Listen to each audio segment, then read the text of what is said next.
Good morning and thanks for joining us on the Monday edition of TVC Breakfast. Let's bring you the news update at this time.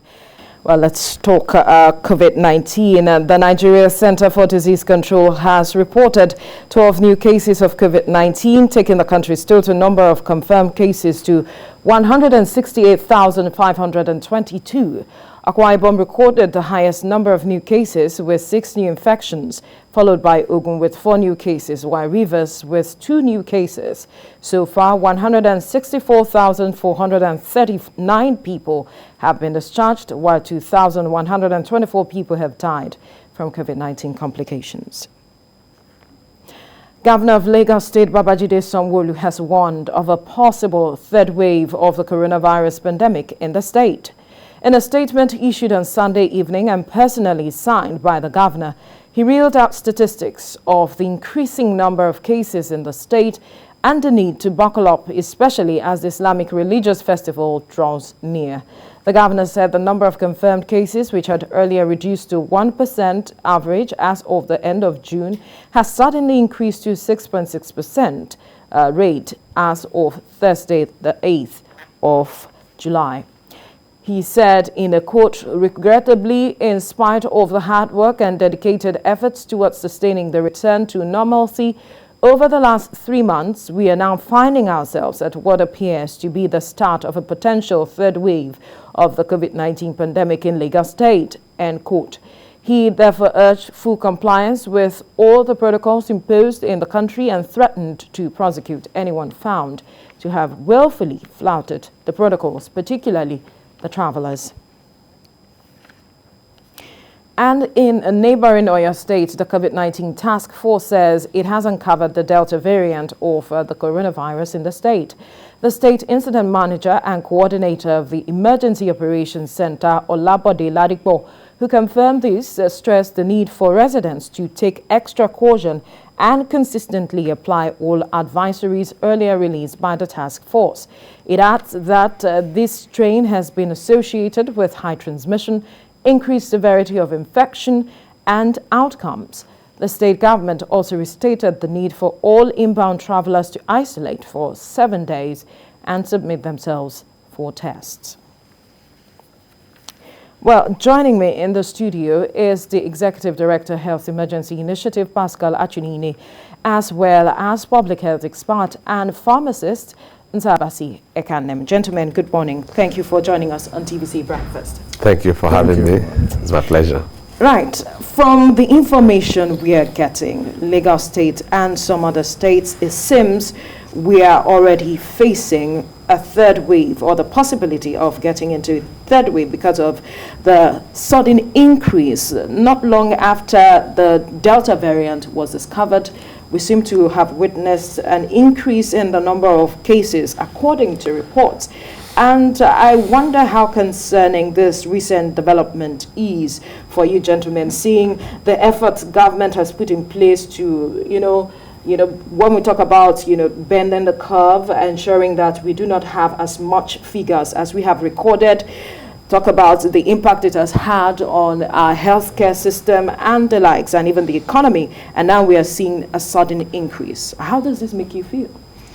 Well, it's quite unfortunate at a time like this, when a lot of persons have already experienced what we call pandemic fatigue. Yes. We're having a new variant of the virus. I mean, it shows that we are actually in a quagmire where we might be seeing even much more cases. Now, if you move around, you see that a lot of Nigerians have laid down their guards. I mean, everybody seems to be tired. People seem to, they have heard this message over a year. And at the same time, when they look at what is happening in other countries where vaccinations have been rolled out, for example, in the United States. Yesterday was Euro finals, and we saw the crowd in the stadium and all of that.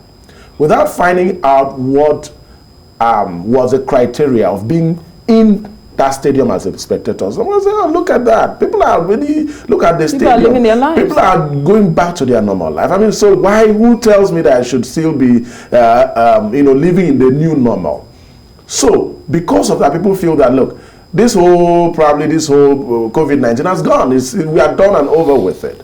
And so you see people laying down their guards. You go to public places that hitherto, before now, people had to put on their masks before they entered certain places. They had to, use their hand sanitizer. Right now, if you go to those places, nothing of such is happening. And then we are having a new variant. And from the information we are hearing, this Delta variant seems to be even much more, probably worse than what we've had before. It is very worrisome to us because it is coming at a time where people are done with, people are tired, they don't want to listen anymore. So the big question now is, how do we get people to respond, to adhere to these public health measures at a time when people are actually tired of listening to us? Right. It is really a concern. Of course, a major concern for a lot of persons, and that is where I bring the question to you, Pascal. We talked about, before we came on the air, how the trust deficit seems to have broken further. And I was asking a question as to how can we pull the strings at this time, seeing that we have a common enemy staring us in the face and we need to tackle it head on together, not just the government. The government has a role to play. The people also have a role to play. But then it is the joint effort that can bring us that result that we see or that we need. How can we pull the strings together with regards to trust despite the fatigue we see? Let's put it in context. In China in 2003, when the SARS virus broke out, when the epidemic broke out, China saw that its public health system was not very prepared and robust to handle it. They lost about 65% of the fatalities were in China. They went back to the drawing board to prioritize on health. They designed structures and policies that ensure that rapid response and other measures that will address public health intervention were strong and robust. Sadly, between last year, we have had the beautiful experience of not having as much deaths and cases as we've seen in other parts of the world. And if you go back, this Delta variant came from India. And India is even a well-structured, very active in the area of health. Their health sector is robust, and most of us in the third world try to mimic them. What about, as we speak, more than 408,000 people have died in India. It's actually shook their health system, as it were. Now, this, again, it's also important to know certain elements of this Delta variant. It affects or infects young people more, and it is highly transmissible. Yes. Unlike the previous variants, and Africa has, and particularly Nigeria, have more of young people. So if you go back, what has government done to demonstrate that it has given priority to health? What has the private sector done to show that it is giving a lot of commitment or deploy resources to health? If we check it vis-a-vis what other communities or societies have done, other countries, you see that we are not, it doesn't demonstrate that we are very serious. So this is could this be a wake-up call? Could it be too late to do something? Have we done so? Out of the number of people, 1.3 billion vaccines have been rolled out. Only 22 million came to Africa. Indeed, 2%. And of course, beyond the 4 million we got or thereabout, we've not got fresh. Because of course, there's vaccine nationalism, as we have always heard. So what we want to ask is the government willing and ready? If we had a health budget of 6%, when African Union is saying do 13%, and in a year after we are buffeted by COVID-19, we never did anything that shows that we are giving priority to health. Go and check the CSR budgets and spending of corporate organizations in Nigeria. It is still neglecting health, and we are taking health for granted. It's lip service. Then coming back to your point about trust deficits. Last year when COVID and the lockdown began, people trusted the system more than it is today. So what could we do? We still have this country. We need to pull all the energy. We need to engage those who could speak and the people will listen. Because if you, as government, when you communicate, sometimes people doubt and do not trust what comes from you. You must engage widely. Bring other stakeholders who would, because we need to salvage this system. We need to fix it. And you cannot fix what you don't measure. So we don't even plan with any data. So we had 12 from the report that yesterday 12 people were infected, how many have we tested? As we speak, we have not tested up to 2 million people out of a population of 200 million. In about 18 months, COVID came. So those are important concerns. But we must begin to look at the solution as opposed to the problem. Problem we've identified, some we have identified, but the solution, and it requires a cross-sectoral solution. Private sector, social sector, government. We saw the private sector engagements, the first wave, especially during the first wave. I wonder what happened along the line. I would dare say that it did not have trickle-down effect. Most of the resources were deployed around palliatives, and most of those palliatives did not trickle down to the people who need it. Again, by now we should have seriously addressed issues around setting up our own vaccine, getting licenses from, there are about 8 vaccines currently. Those organizations, those big pharma, identify, Morocco is doing something similar to that already. So, okay, can we set up here, get license, have a PPE arrangement that ensures that it's not government but private sector?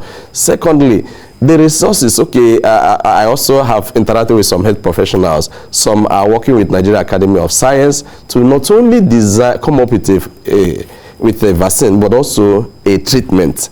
It's partially been, that fund and all that are involved in it. But I think there is a lot more that COVID, the private sector arm, can do to get involved in this. I have not seen genuine effort that shows that the problem is being addressed headlong. It is more of surface, treating it on the surface, not in a way that can be sustainable, not just now, but in the long run. There is no priority being given. Okay, again, Nigerians, I also want to put it in the other way.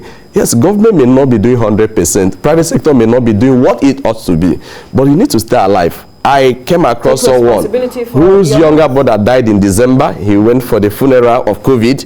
While he went during the funeral, he got infected and died in February. And this man has multiple houses in very choice areas. So it's a choice. You have to make a choice to stay alive, comply with the non-pharmaceutical interventions, and on the part of the government, you are meant to lead from the front. Yes, that's what WHO has often said, playing the leadership role. Let's come back to you, Abasi, or you want to, weigh in on what he just Yes, a few additions to that. You see, like he said, it's about trust. And you see, when it has to do with trust, we need to demonstrate leadership. Leadership in the sense that, like he was rightly saying, you see, a lot of Nigerians will look at the way COVID funds that were managed. As we speak today, there are still NGOs, activists that have come out and said, look, we want to know how the COVID funds were managed. Because clearly what we saw was the fact that those funds were mismanaged, whether you like it or not. And you see, from the private sector, like you talked about, people invest money. They are not doing it because they are doing it because of it's their corporate social responsibility.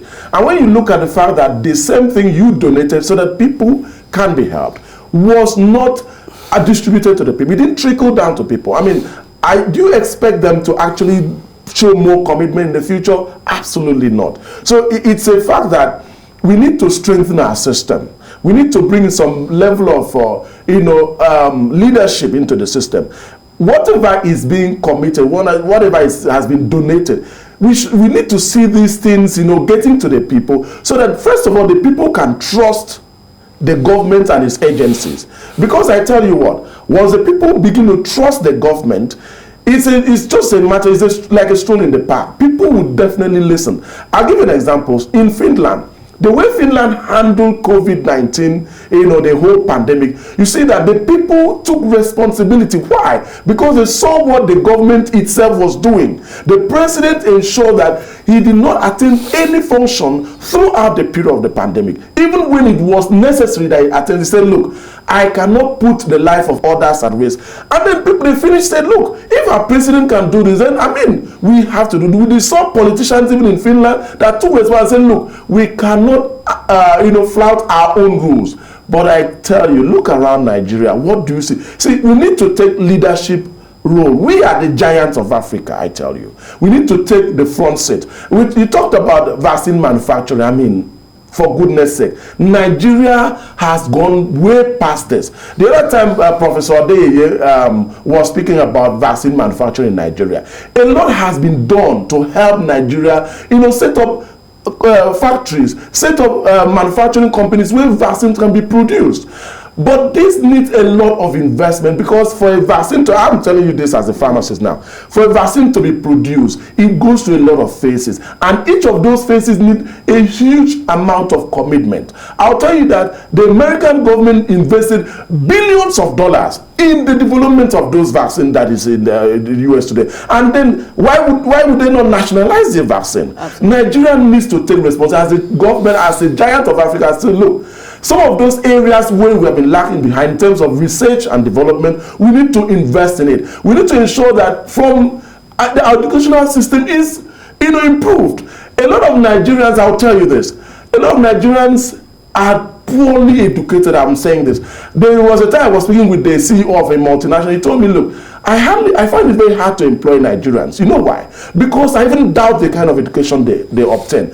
We need to make sure that research in our institutions is improved, so that when you have graduates coming out like pharmacists in Nigerian university should be able to produce vaccine, immunologists, microbiologists, these people should be well equipped to produce this vaccine. And then we have the Nigerian Pharmaceutical Research Institute in Abuja. The question is, what is the institute doing? But the institute will keep saying that there is no funding for the activities. Honestly, we need to look at it. Like you rightly said, one would have expected that after the bout of COVID-19, I was expecting to see almost 20% of our budget, an annual budget, allocated for health. But I tell you, I was utterly disappointed. I must say this as an individual, that I was utterly disappointed when I was seeing 6%. In the Abuja Declaration, the African Union 15%. Committed to 15%. Yes. They said that was even the minimum. We should not go below 15%. But what are you seeing? All across Africa, except in Rwanda and Kenya, the percentage is still hovering. Some of them are not even up to 5%. We need, as Africans, we need to take advantage of the fact that we need to take responsibility and ensure that some of these gray areas are addressed, so that when the next pandemic is coming, because I'll tell you that this is not going to be the last pandemic, I must say that. But when the next one is coming, we should be prepared, to handle the response and the recovery from that pandemic. Still talking vaccine and staying with you, Nsabasi, we are seeing that some African countries, Nigeria, Ghana, Ivory Coast, and Congo, are seeking about $30 billion, according to reports, IMF investment in Africa, not just to address the economic issues, but also to address what the devastation that COVID-19 has brought, especially also talking about investment in vaccines as well. And then again, we see that the Delta variant is said to not really be a solution. The vaccine is not solving or addressing the issues coming up with the Delta variant. And I'm wondering if vaccination is what our focus should be at this time when we talk about the Delta variant and not responding to vaccination, according to reports. Well, let me put some things straight. I want to say this. I mean, well, I don't know probably where such information is coming, but from what we are getting currently, as I speak to you today, the Delta variant, the vaccine is protecting people against the Delta variant as we speak today. But of course, more research is going out to see whether we can have a booster dose, all right, for after taking the double dose? After taking the double, yeah, we're looking at the third dose. That is going to be the booster dose, and we expect that dose should cover for some of the new variants that we're having. I'll tell you till tomorrow that vaccination is still the key. We've looked at, in all the history of mankind, we looked at all the pandemics, even down to Ebola. It was vaccine that ended the pandemic, even though we are seeing pockets of new cases of Ebola coming up. We need to, the reason why we need to probably look at vaccination is the fact that vaccine actually gives what we call a herd immunity. That is what it does. Now, the principle of herd immunity is this. When a larger proportion of a particular population has been given that immunity, has been conferred that immunity, it covers for the remaining smaller percentage that may have still been susceptible.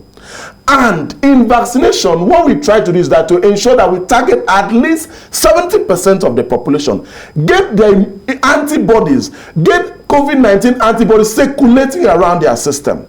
Now, with the COVID-19 antibodies circulating around their system, we are not saying that it's going to stop them from actually getting the infection, but what we are saying is that it's going to reduce the deaths due to complications and transmission. Yeah, and of course transmission, because you are having antibodies moving around, and these antibodies try to weaken the replicative effect of the virus. So the virus does not get to replicate as it would do in people that are not yet vaccinated. So if you look at that, if you look at the cost-benefit analysis, if you still look at it very clearly, you see that there's still a huge benefit for people who have been vaccinated. And I'll tell you this with facts.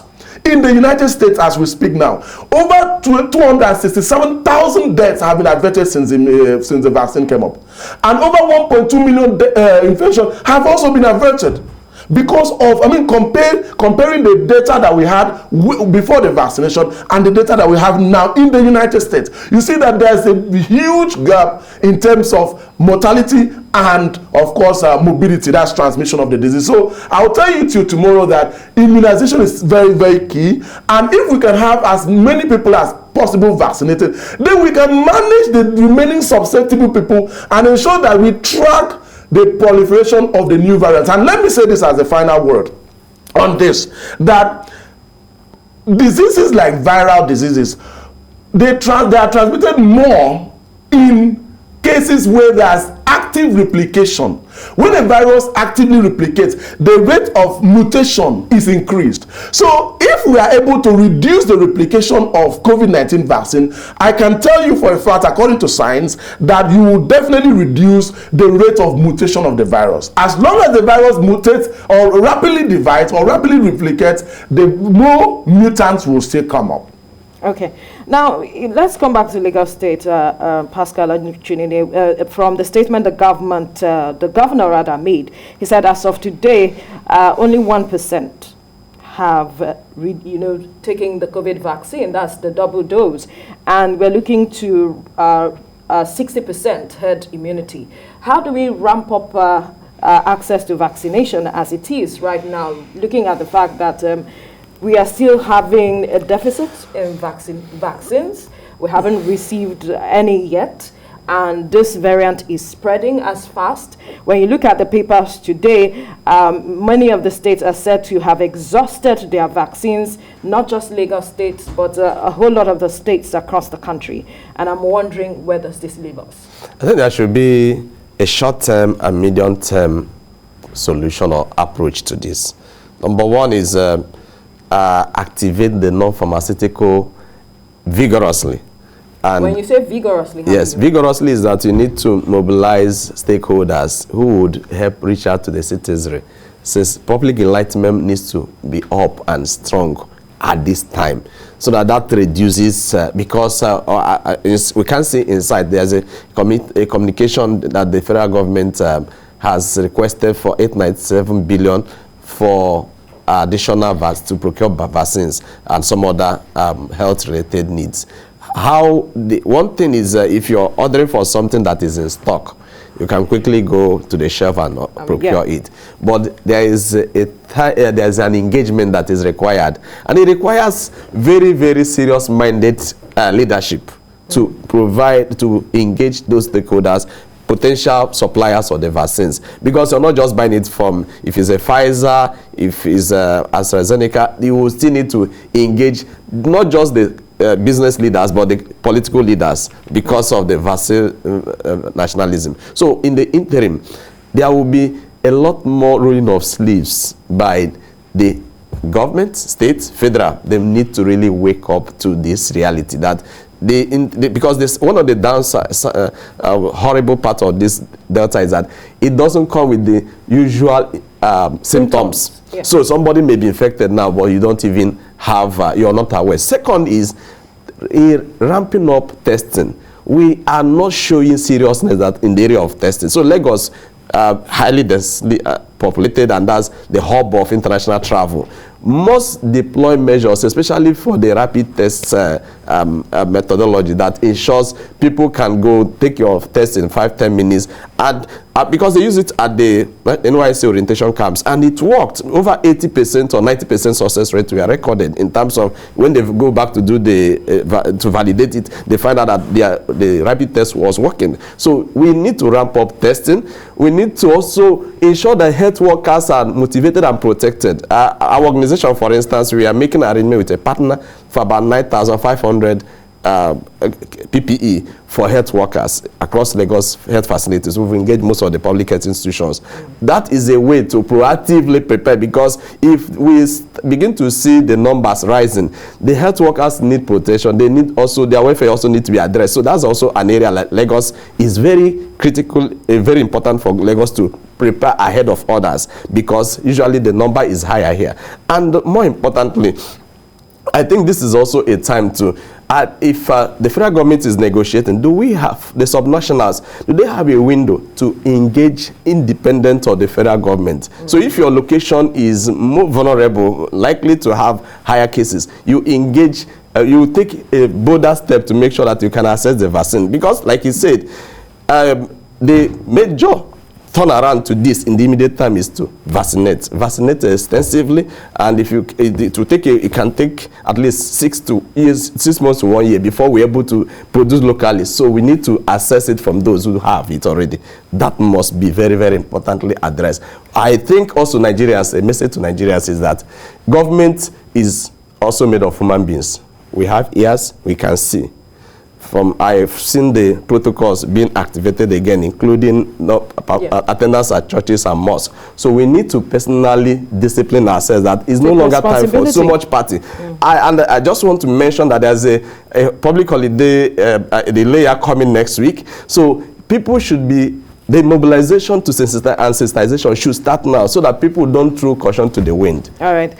Your final word. We see some states looking to put measures, tighten the news around the airports and all of it. Is that enough, knowing that there's interstate travel and this thing can move from one state to the other? Should we now be putting measures in place to address interstate travel as a way of curbing the spread?